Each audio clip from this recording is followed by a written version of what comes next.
I never thought the day would come when my own kids would look at me like I was a piece of furniture they were tired of dusting.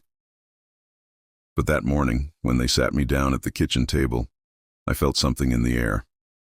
A coldness. Like they'd already made a decision without me. My son wouldn't even meet my eyes. My daughter kept tapping her phone like she had somewhere better to be. Then she said it, soft enough to sound polite, sharp enough to cut through bone. "Dad, we think it's time you moved somewhere with proper care." Proper care, that's what they called it. They weren't talking about comfort. They weren't talking about safety. They were talking about getting me out of their way. I could feel the old anger rise in my chest, the same anger I used to swallow when they were teenagers and thought they knew everything. But now they were adults, my grown children, sizing me up like a problem they wanted off their hands. They didn't ask what I wanted. They didn't ask how I felt. They didn't even pretend this was for my health. They already had brochures printed out. Cheap ones. The kind of nursing home you wouldn't leave a dog in overnight. I sat there, listening to them talk about me like I wasn't even in the room, and all I could think was, funny. After everything I've done for them, this is how my story was supposed to end? In a place that smelled like bleach and forgotten souls? But here's the part they didn't see coming. Behind my tired eyes, behind my quiet nodding, behind the old man they thought they were pushing around, I still held the strings. Every account, every asset, every decision that mattered in this family. They thought I was powerless. They thought age had softened me. They thought they were writing the final chapter of my life. But they didn't know the truth. The trust. The authority. The one signature that still controlled everything. And the moment they discovered it, well, let's just say the expression on their faces was worth more than any inheritance they expected. Before we dive deeper into the mess they created, stay close. I've got a feeling this story will remind a lot of folks that age doesn't erase wisdom, and it certainly doesn't erase power. My kids thought the conversation was over. They pushed the brochures toward me like they were handing out menus, already convinced I'd quietly pick whichever cage they preferred. I didn't argue. I just folded the papers, slid them into my pocket, and told them I needed some fresh air. Truth is, I needed distance. Just a few minutes to breathe without feeling like a burden in my own home. I stepped outside onto the porch. The wood creaked the same way it had for 40 years. I built that porch with my own hands. My kids used to sit on those steps with scraped knees, waiting for me to fix their bikes, their toys, their whole world. Somewhere along the line, they forgot all that. Or maybe they remembered only when it was convenient. I leaned on the railing and watched the street. The same neighborhood, the same trees. Everything familiar, except the feeling in my chest. I'd never felt old before, not until my children tried to write me off. When I walked back in, they were whispering. You can always tell when family is whispering about you. Their voices drop, but their guilt makes them louder. "What if he says no?" my daughter asked. My son sighed. He can't say no.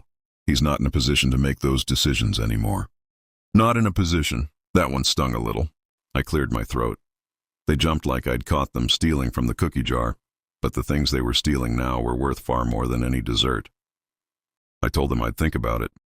They seemed relieved, too relieved. My daughter even smiled, a thin, practiced smile meant to hide the fact that she'd already moved on with her day. My son gave me a pat on the shoulder, like he was comforting a confused old man who needed guidance. And that's when I knew exactly how they saw me. Not Dad. Not the man who'd sacrificed every spare hour of his life for them. No, now I was an obligation, a bill they didn't want to pay. I walked to my room, shut the door, and finally let myself breathe.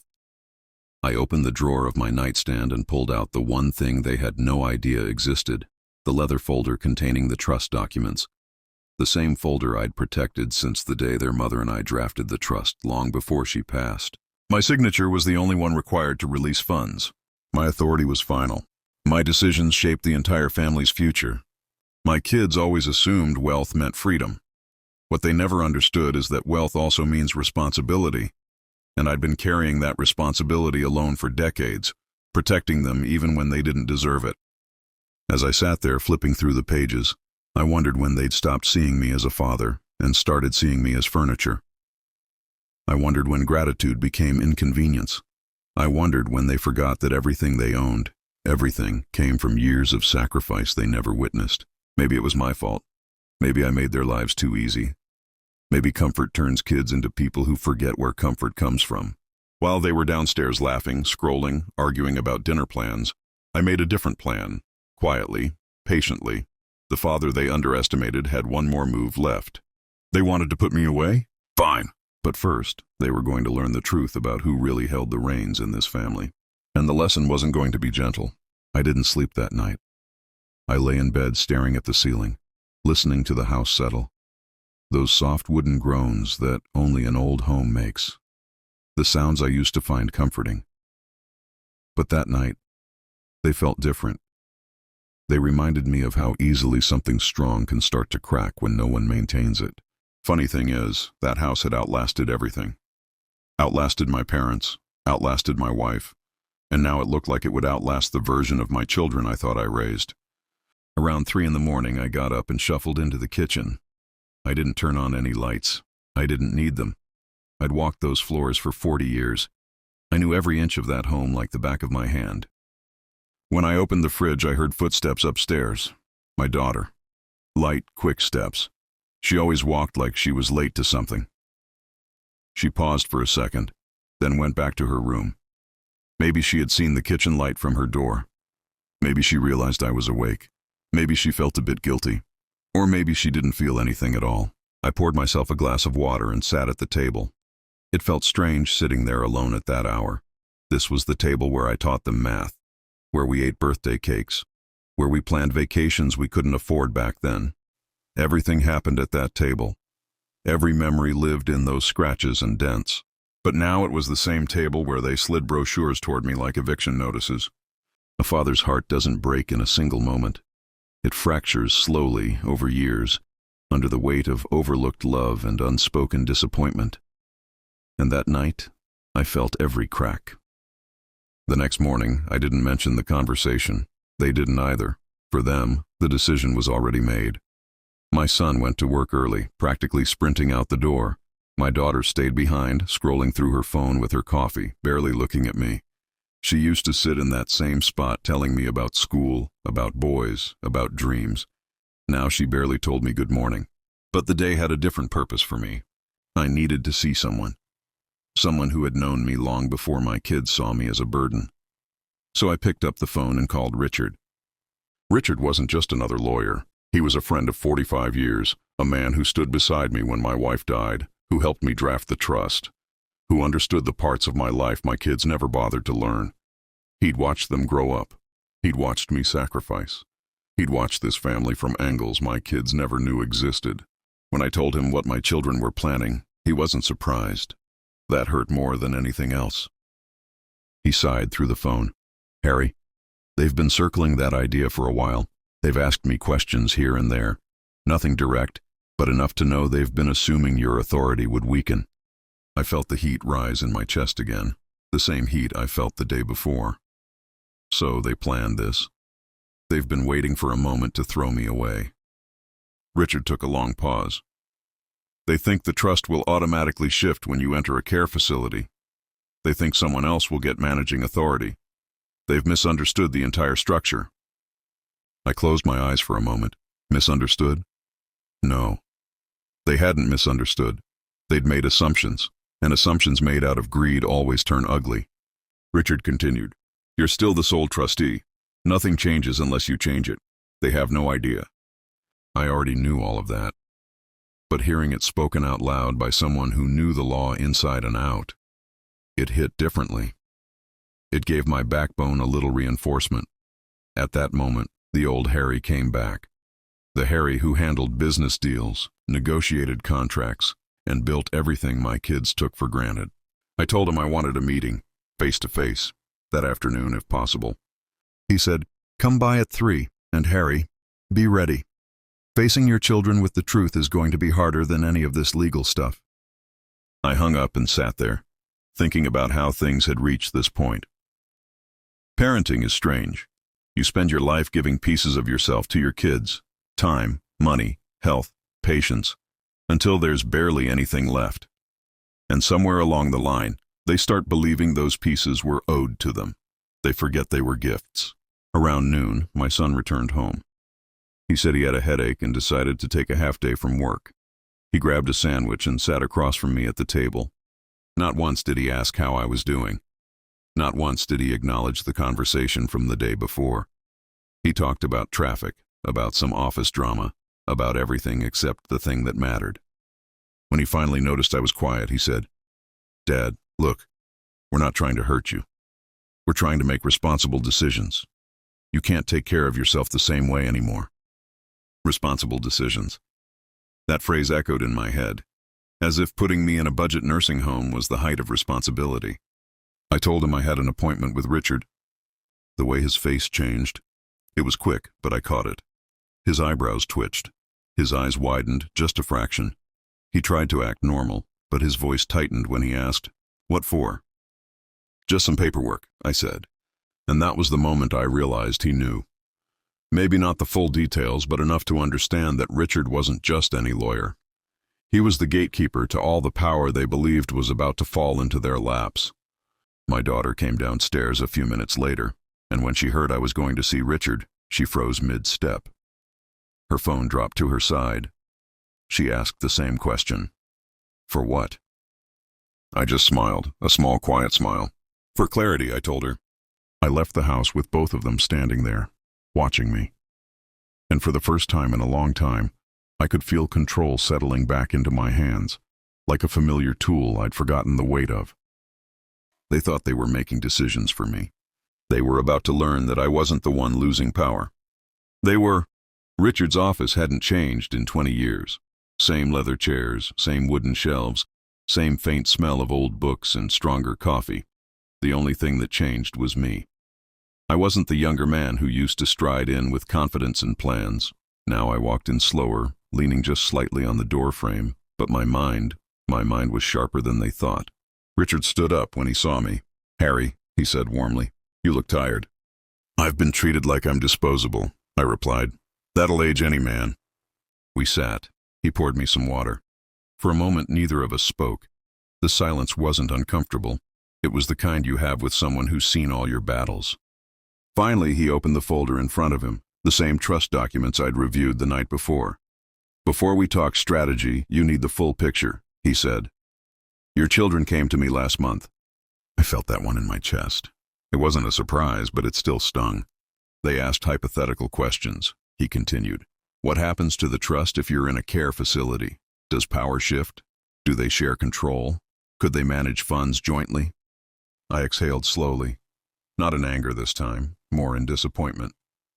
"So they really were planning it?" Richard nodded. "They assume that your authority disappears once your living situation changes. They thought they could bypass you." I leaned back in my chair and stared at the ceiling for a moment. "I gave them everything," I whispered, "and they still want more." "That's always how it happens," Richard said gently. "People forget who built the foundation they're standing on." We spent the next hour reviewing every detail of the trust. My authority was absolute. The kids had no legal claim until I allowed it. And if I wanted to, I could reassign everything with a single signature. "Do you want to remove them?" Richard asked carefully. "You have every right to." I shook my head immediately. "No, I'm not trying to punish them. I just want them to understand the gravity of what they tried to do." Richard smiled slightly.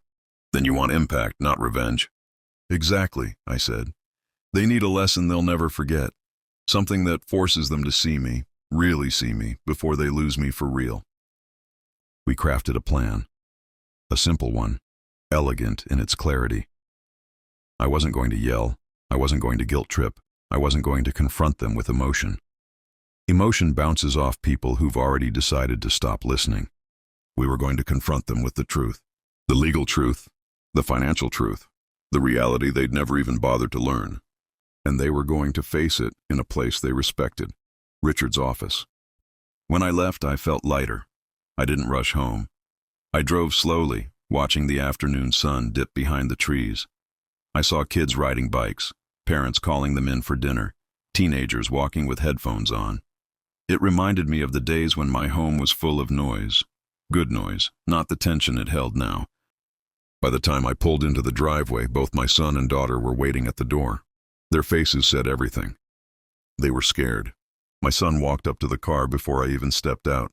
"Dad, why did you go see Richard?" No hello. No asking if I was tired, no concern. Straight to business. I closed the door gently. To review a few things. My daughter crossed her arms. "Dad, we need to be involved if this is about your future." I looked at her, really looked at her. Why now? Why suddenly? She opened her mouth, but nothing came out. I walked past them into the house. They followed like two shadows. When we reached the living room, I faced them. "Sit." My son frowned. "Dad," I repeated calmly, "sit." They sat. I pulled a single sheet of paper from my coat pocket, the appointment notice Richard had prepared for them. I placed it on the coffee table. "What's this?" my daughter asked. "A meeting," I said. "Tomorrow, both of you will be there." My son picked it up and scanned it, his face drained of color. "This is about the trust." I didn't blink. "Yes." My daughter swallowed hard. "Dad, why? Are you changing things?" "I'm clarifying things," I said, "for all of us." My son leaned forward, suddenly nervous. "We didn't mean to pressure you." I raised an eyebrow. "You brought brochures." He winced. My daughter looked down at her hands. "Dad, we were trying to be responsible." "There's that word again," I said softly. "Responsible." My son rubbed his forehead. "We just thought you needed more care." I didn't raise my voice. I didn't get angry. I simply told them the truth. Wanting me in a nursing home wasn't the problem. Pretending it was for my benefit while doing it for your convenience. That was the problem. Silence, heavy, thick silence. My daughter whispered, "We didn't mean to hurt you." "Then you need to show me that," I said. "Tomorrow, in Richard's office, and you'll hear the truth, whether you like it or not." They looked terrified, not of me, but of what they might hear, and for the first time, I didn't feel powerless. I didn't feel small. I didn't feel like a burden. I felt like the father I used to be, the one who taught lessons, who provided, who led, the one they forgot existed. That night, they were quiet. They moved around the house carefully, like the walls themselves might collapse if they weren't gentle. That should have given me satisfaction, but all I felt was sadness. They weren't bad people. They were lost, spoiled by comfort, blinded by entitlement, and tomorrow they were going to face the reality of what their actions cost them. Not financially, but emotionally. The next morning, I woke before dawn.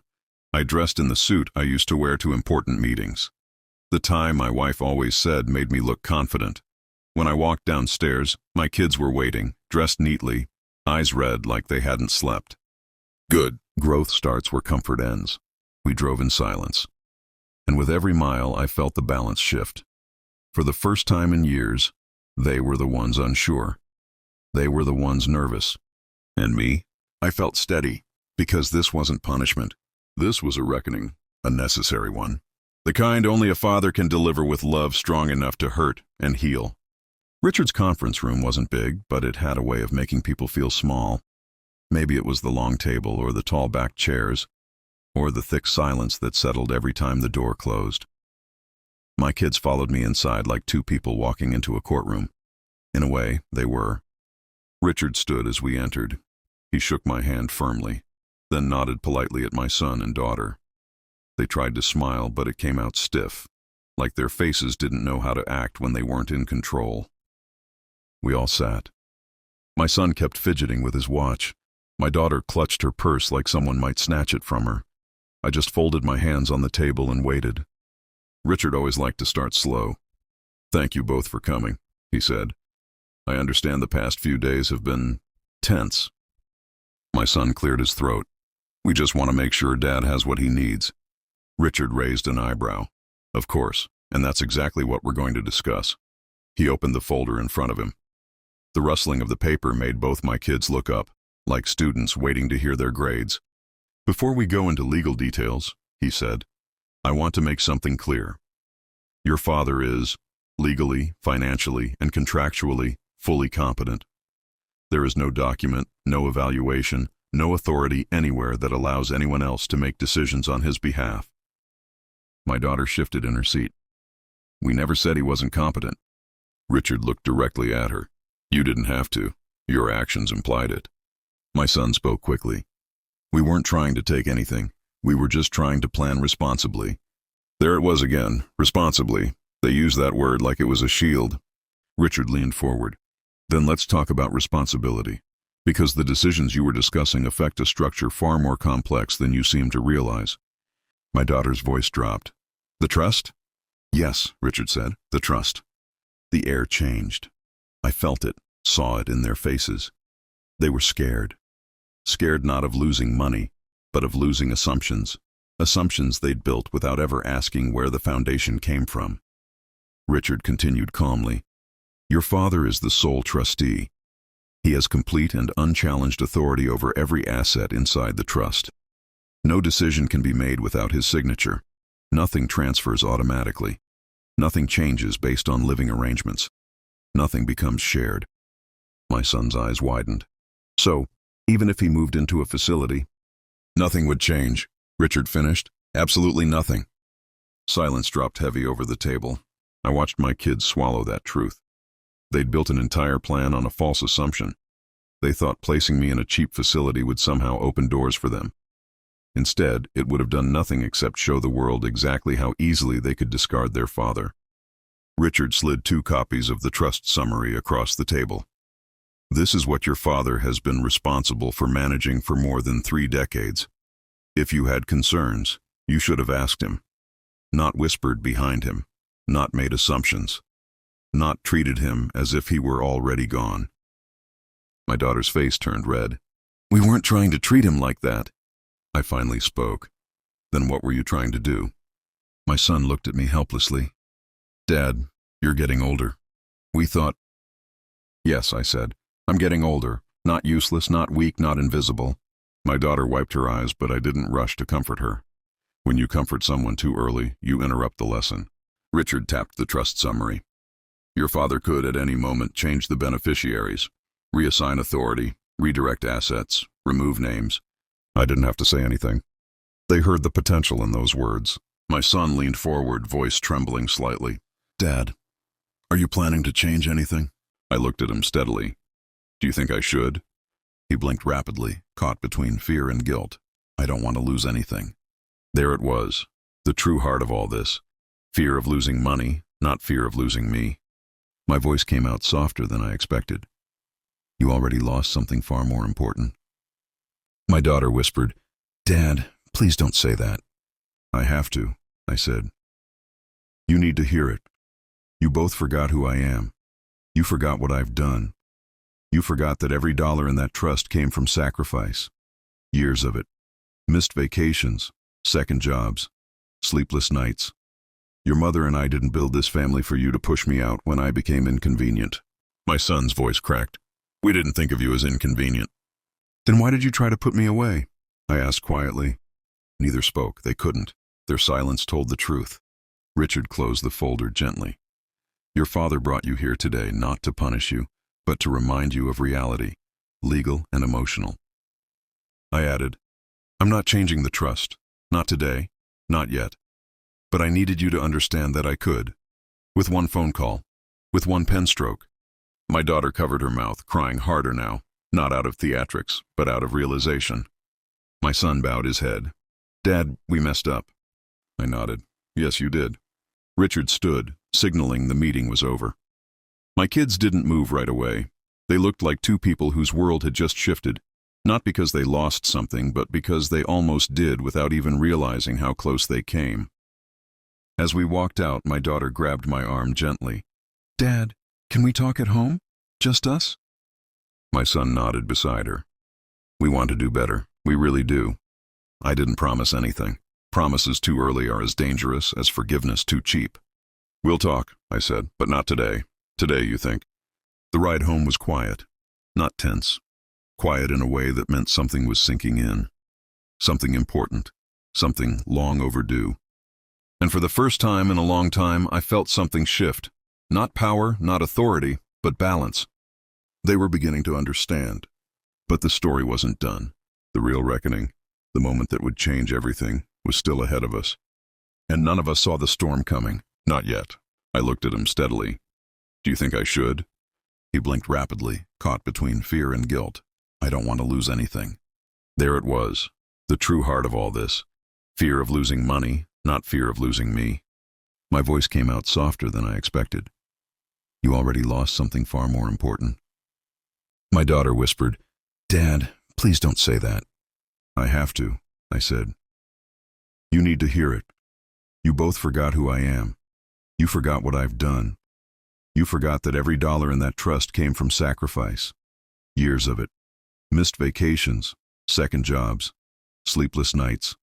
Your mother and I didn't build this family for you to push me out when I became inconvenient. My son's voice cracked. We didn't think of you as inconvenient. Then why did you try to put me away? I asked quietly. Neither spoke. They couldn't. Their silence told the truth. Richard closed the folder gently. Your father brought you here today not to punish you, but to remind you of reality, legal and emotional. I added, I'm not changing the trust, not today, not yet. But I needed you to understand that I could, with one phone call, with one pen stroke. My daughter covered her mouth, crying harder now, not out of theatrics, but out of realization. My son bowed his head. Dad, we messed up. I nodded. Yes, you did. Richard stood, signaling the meeting was over. My kids didn't move right away. They looked like two people whose world had just shifted, not because they lost something, but because they almost did without even realizing how close they came. As we walked out, my daughter grabbed my arm gently. Dad, can we talk at home? Just us? My son nodded beside her. We want to do better. We really do. I didn't promise anything. Promises too early are as dangerous as forgiveness too cheap. We'll talk, I said, but not today. Today, you think. The ride home was quiet, not tense. Quiet in a way that meant something was sinking in, something important, something long overdue. And for the first time in a long time, I felt something shift. Not power, not authority, but balance. They were beginning to understand. But the story wasn't done. The real reckoning, the moment that would change everything, was still ahead of us. And none of us saw the storm coming. Not yet. I woke up the next morning with a strange sense of calm, the kind a man feels when he finally understands the storm instead of fearing it. I wasn't angry anymore. Disappointment had long cooled into something far sharper, clarity. My kids wanted control of my life because they believed I'd already lost it. Today, they were going to learn exactly how wrong they were. The house felt colder than usual. Or maybe I finally realized how cold it had become. I could hear them downstairs, my son pacing, my daughter speaking in that overly gentle tone people reserve for little children and people they've already dismissed. I walked down the stairs slowly, not because I needed to, but because I wanted them to think I did. Let them underestimate me one last time. They had breakfast waiting.